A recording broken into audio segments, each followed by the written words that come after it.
Баршаңызға сәлем, сіздермен Сағыныш. Бүгін үй жағдайында табиғи, ешқандай қоспасы жоқ, зиянсыз нектар, яғни абрикосовый сокты дайындаудың, оны қалай қысқы уақытқа сақтаудың жолын сіздерге көрсететін боламын. Тіпті дүкендікінен асып түспесе кем түспейді. Менімен бірге болып, видеоның соңына дейін қарап, каналға тіркелмесеңіз тіркеліп, қоңырау шарының үстінен басуды ұмытпаңыздар. Алдымен жуып алған өріктеріміздің барлығын сүйегінен ажыратып, бөлек ыдысқа салып алатын боламыз.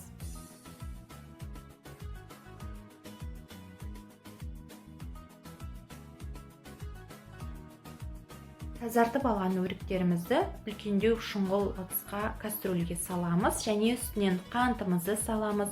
Осы өріктен үстінен 2 есе су құйып, яғни газ отымызға қоятын боламыз.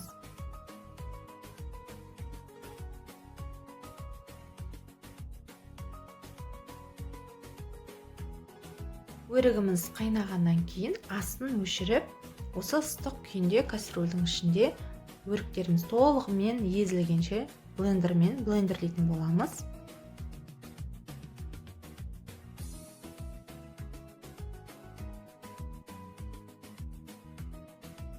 Өрігімізді езіп алғаннан кейін бөлек ыдысқа осындай сүзгінің көмегімен барлығын өткізіп алатын боламыз.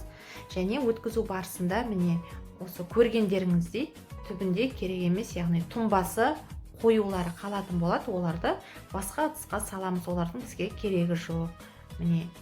Ал егер сіздер қайнатпай блендерлеп өткізетін болсаңыздар, онда сіздерден қою көп мөлшерде шығатын болады.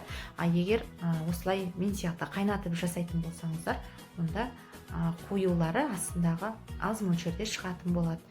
Сіздерге неғұрлым оңайырақ болады сүзіп алу. Міне согымыз дайын. Енді қайтадан соны кастрөлімізге құямыз. Яғни ішіне жарты шай қасық лимон кислотасын салатын боламыз және бір бұрқ еткізіп қайнатқаннан кейін, бір-ақ рет қайнатқаннан кейін банкамызға жабатын боламыз. Енді міне банкамызды көргендеріңіздей булғаймыз. Қақпақтарында сол ыстық суда 5-10 минутқа қалдырамыз. Лимон кислотасын салғаннан кейін тағы бір қайнатардың алдында мен тағы 1 есе су құйып жібердім. Сонда 2 келі өріктен 7,5 литр өрік соғы, яғни өрік шырыны шығатын болады. Енді осы соғымызды буланған банкаларымызға толтырып құйып, банка жапқышымызбен жабатын боламыз.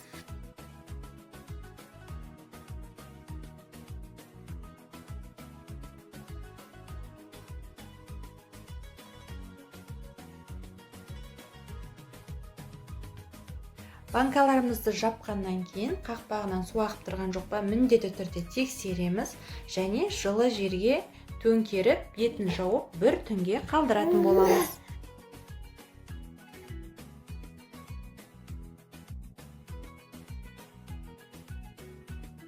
Видеоны соңына дейін қарағандарыңызға рахмет.